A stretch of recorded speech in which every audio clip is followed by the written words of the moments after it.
Il était une fois, dans une petite ville étouffante d'Afrique, un couple uni par l'amour pur, Henri, un fonctionnaire usé par la routine, et Martine, une étudiante brillante aux rêves de blouse blanche. Leur fils, le petit Kofi, illuminait leur maison modeste de ses éclats de rire innocents. Mais sous ces joies simples bouillonnait une précarité qui rongeait leur âme. Henri comptait chaque franc pour survivre, pendant que ses collègues flottaient dans un océan de luxe insolent. Et si, ce soir-là, un choix fatal allait tout basculer? Abonne-toi maintenant et dis-moi ton pays en commentaire pour booster notre chaîne. On continue ensemble. Imagine, Sébastien, ce collègue au sourire carnassier, garé en Mercedes rutilante devant le bureau. Henri, mon frère, et si je t'offrais les clés d'un empire, chuchote-t-il, les yeux brillants d'un secret interdit.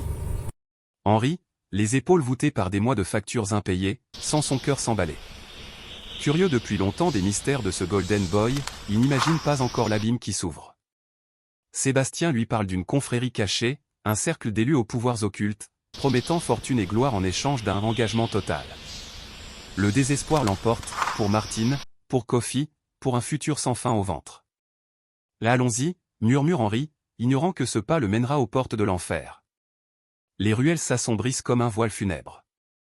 Sébastien le conduit jusqu'à une ruine oubliée, où l'air vibre d'une énergie maléfique.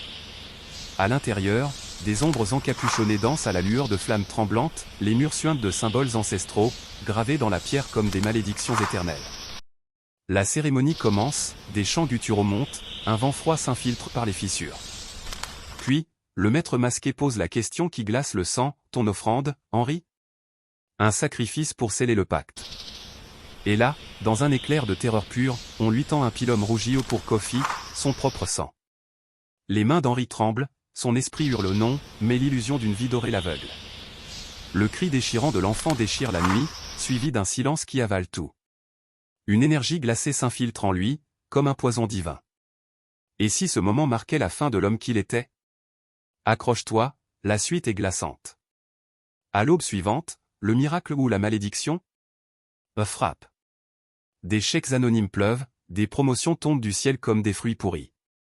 Henri et Martine s'installent dans une villa aux murs blancs immaculés, garent une BMW sous un porche ombragé. Martine rayonne, voyant enfin ses rêves de médecine se concrétiser. Mais Henri? Il s'enfonce. Ses yeux, autrefois chaleureux, deviennent des puits hantés. La nuit, des visions le saisissent, Kofi, le visage maculé de sang, tend les bras en murmurant « Papa, pourquoi ?» Des chuchotements rampent dans les couloirs vides, appelant son nom d'une voix enfantine. Il fuit le regard de Martine, terrifié qu'elle y lise l'abomination qu'il porte. La richesse les entoure, mais l'isolement les étouffe. Et toi, jusqu'où irais-tu pour l'argent? Reste avec moi, ça empire.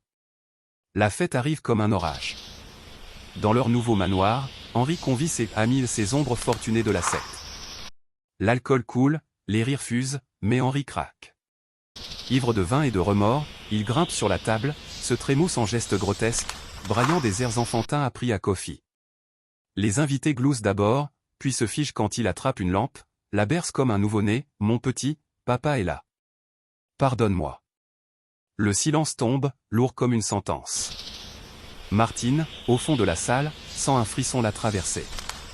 La vérité est proche, et elle va tout dévaster. C'est en fouillant son bureau, un soir pluvieux, que Martine tombe sur le journal. Des pages noircies de confessions, la nuit fatidique, les doutes qui l'ont dévoré, le regret qui le ronge comme un acide. « J'ai tué notre lumière pour des ombres d'or », écrit-il. Bouleversée, le cœur en lambeaux, elle le confronte. Mais le dégoût l'emporte sur l'amour. « Comment as-tu pu » hurle-t-elle, emportant ce qui reste d'elle-même. Elle fuit chez ses parents, replonge dans ses études, canalisant la douleur en force brute. Seule avec le fantôme de Kofi, elle se jure de renaître des cendres. Henri? Il se noie plus profond, cherchant l'oubli dans un remariage hâtif, une femme complaisante qui comble le vide sans le guérir. Mais les ténèbres ne lâchent pas prise. Les visions s'intensifient, Kofi surgit dans les miroirs fêlés, dans les recoins sombres, les yeux larmoyants de trahison. Henri sombre dans la folie douce amère. Il converse avec des chaises comme de vieux complices, nourrit une statue de jardin en susurrant un mange, « Mon fils, grandis fort. » Les voisins le surprennent errant en peignoir trempé, criant des mea culpa à des pigeons qu'il prend pour les sorciers encapuchonnés. Et pardon. J'ai cru aux mensonges, gémit-il aux volatiles indifférents. La ville, qu'il enviait hier, le fuit aujourd'hui avec un mélange de pitié et d'effroi. Et si la vraie malédiction était de vivre avec soi-même? Bientôt, la raison s'effrite comme du sable. Henri erre les rues, marmonnant à des ombres, pourchassé par un cortège spectral de ses péchés. Les autorités l'emmènent, brisé, dans un asile aux murs jaunis. Là, dans sa cellule exiguë, il grave des fresques cauchemardesques, Kofi hurlant, suppliant, entouré de symboles tordus. Les nuits résonnent de ses cris, écho d'un pacte maudit. Il finit ses jours ainsi, un homme effacé, rongé par l'intérieur. Cette fable glaçante nous frappe en plein cœur, la soif d'or par des voies tordues n'apporte que ruines et chaînes invisibles. Les sacrifices monstrueux ne forgent pas des empires, mais des tombes. La vraie fortune? Elle pulse dans l'amour inaltéré, la compassion qui unit, la morale qui élève. Henri a tout perdu aux familles, esprit, âme pour un mirage éphémère. Et toi, quel prix paierais-tu pour briller? Like si cette histoire t'a secoué, abonne-toi pour d'autres récits qui hantent l'âme, et envoie ton pays en commentaire pour soutenir la chaîne. On se retrouve bientôt, ou pas.